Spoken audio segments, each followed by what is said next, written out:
Franck Palais, Jean-François Perronin, bonjour. Bonjour. On va parler d'intelligence artificielle et plus particulièrement des chatbots. Est-ce que, avant de commencer, vous pouvez vous présenter en une phrase chacun? Franck, on y va? Franck Palais, je suis DSI du groupe Dimotrans, on est commissionnaire de transport sur la région lyonnaise. Et Jean-François Perronin, je suis DSI d'une mutuelle de santé. Et donc on adresse des adhérents pour des contrats santé.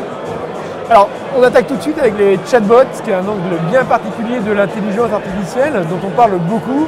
Est-ce que tu pourrais nous expliquer en quelques mots où vous en êtes dans l'entreprise, en production, en perspective, en réflexion?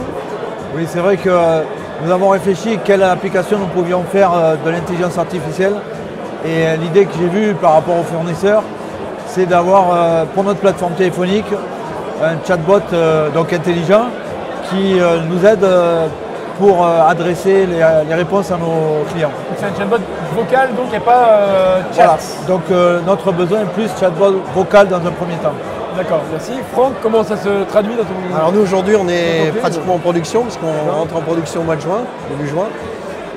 Donc nous, notre chatbot, il est surtout orienté service, c'est-à-dire qu'aujourd'hui nos clients se connectent sur la plateforme, vont chercher un service, ils ne trouvent pas ce service, ils ont à disposition le chatbot et on interagit directement avec l'exploitant.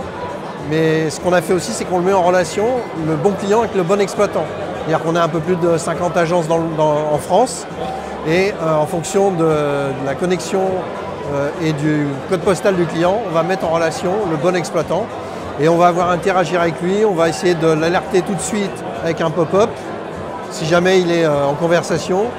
Après, on a une deuxième alerte qui va lui envoyer un SMS. Après, on l'appelle sur son téléphone. Et en dernier lieu, si ça ne va pas, on sait faire sonner le téléphone fixe. Et in fine, il y a une fiche qui monte si jamais il est toujours occupé. Le client remplit la fiche et on le rappelle dans les 5 minutes. Chatbot en ligne, là plutôt en chat. Première question qui me vient à la tête sur vos deux enjeux. Est-ce que vous alertez, est-ce que vous prévenez à l'ouverture, à la première conversation que c'est un chatbot et pas un humain? Alors nous, on est encore en phase de réflexion. Et justement, je me dis qu'on le mettra en place quand les utilisateurs ne verront plus que c'est un robot en fait. Parce qu'on a plutôt une population à moitié personnes âgées qui veulent avoir des humains. Et je me dis que s'ils ont des robots, s'ils reconnaissent que c'est un robot, ils n'accrocheront pas. Donc c'est jusqu'à quel nombre de questions ils vont rester avec le chatbot sans savoir que c'est un robot. Alors là, on arrive quasiment au test de Turing, hein. C'est quand on n'est plus capable de faire la différence. 30% des participants ne font pas la différence entre un humain et un robot lors d'une conversation. Donc là, la volonté, ce n'est pas forcément de mettre en avant le chat, l'IA, c'est d'engager au maximum avec les personnes âgées et si resimuler l'expérience avec un humain, c'est ça votre volonté, quoi. Voilà, c'est en fait aider la plateforme téléphonique qui n'arrive pas à prendre tous les appels. Avec un opérateur derrière pour reprendre la main. Et qui reprend derrière quand la question n'arrive pas à être répondue par le chatbot. Et ça, vous avez mis des KPI ou des éléments? Là, nous, c'est réflexion. D'accord, réflexion, d'accord. Ouais. Okay. Et côté pré-déploiement, comment ça se passe? Nous, en fait, nous, on va interagir directement. C'est un humain qui va prendre le chat, forcément. Par contre, derrière, on compte sur cette mise en production pour justement commencer à engranger de la data et après mettre de l'intelligence pour essayer d'être le plus réactif et le plus rapide possible dans les réponses. Parce qu'aujourd'hui, la problématique, c'est qu'on est tous utilisateurs de chatbot personnellement et il n'y a rien de plus énervant qu'on rentre une phase, on pose une question, puis on attend 5-10 minutes, puis il ne se passe rien. Et ça, on veut lutter contre ça. Donc essayer de recréer l'expérience quand même avec un humain. Alors quels sont les points de danger ou les freins que vous avez rencontrés dans la mise en place du projet aujourd'hui? Parce que les perspectives, on les voit, l'approche locale, on les voit aider l'humain, engendrer de la data. Le plus compliqué aujourd'hui, c'est que l'exploitant, donc les gens du métier, adhèrent au principe du chatbot parce qu'ils ont l'impression que ça devient impersonnel, qu'ils n'ont plus accès aux clients et qu'ils vont perdre un peu de pouvoir, un peu entre guillemets, ou en tout cas de contact commercial avec le client. Et ça, c'est important de leur expliquer qu'au contraire, parce que quand le client va rentrer en chatbot, il aura déjà eu toutes les informations sur la plateforme et que ces informations-là, celles qu'il recherche, il ne l'aura pas eu. Donc il va rentrer et l'exploitant va aussi gagner du temps, gain de productivité pour nous, super important. Il n'y a pas de frein côté client qui pourrait trouver un peu impersonnel. On l'a vu avec l'époque des répondeurs téléphoniques qui ont certes désengorgé je vous dirais, les opérateurs, mais la plateforme rentre en production et va aussi rentrer en phase de test, puisqu'elle va rentrer en production sur une quantité limitée de clients. Et on va aussi faire l'apprentissage et corriger au fur et à mesure s'il y a besoin. Et les premières perceptions dans les tests, c'est plutôt positif? C'est plutôt positif, oui. D'accord. Nous, on imagine le chatbot plutôt pour les questions simples et dès qu'il y a beaucoup de valeur ajoutée, on basculerait sur les conseils téléphoniques.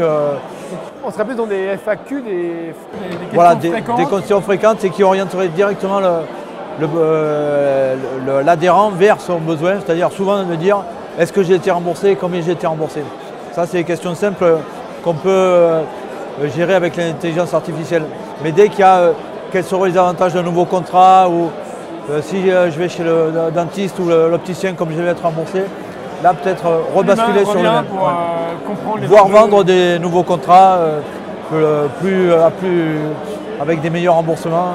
Allez, un dernier mot, messieurs, quel serait vraiment le bénéfice, le Graal du projet du chatbot dans nos rêves les plus fous? Là, on est encore en déploiement ou en réflexion, mais allez, on se projette à 2 ans, 3 ans, ce qui est déjà loin dans la tech. Ouais, c'est déjà très loin en fait. Il faut se projeter plus, sur un temps beaucoup plus court. L'an prochain, 2020. Ce qu'on espère, c'est que la plateforme soit un succès et que les clients utilisent le chatbot.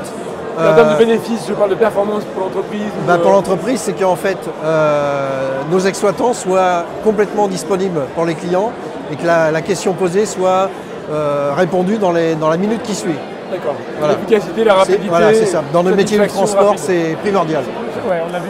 Et nous, plateforme téléphonique, c'est 100% des prises de téléphone, des prises des appels téléphoniques et réponse en 2 minutes pour tout le monde. Et dernière petite question, j'en ai encore une. Est-ce qu'il y a de la crainte en interne d'être remplacé par cette chatbot? Est-ce qu'il y a eu des questions posées là-dessus? C'est un petit peu ce que je vous disais tout à l'heure, c'est qu'ils ont l'impression qu'ils vont perdre le contact avec le client. On parlait pour les parties commerciales, mais est-ce que les chatbots remplacent les opérateurs existants? Non. C'est une question juste de gagner un... Non. Nous, le but, c'est de leur donner une autre perspective dans leur travail et plus de valeur ajoutée. Et nous, c'est la même chose. C'est arriver à satisfaire le client et comme dit monsieur, avoir plus de valeur ajoutée dans des réponses plus fines sur des sujets plus complexes. Messieurs, merci beaucoup. Merci. Et à très bientôt. À bientôt. Au revoir.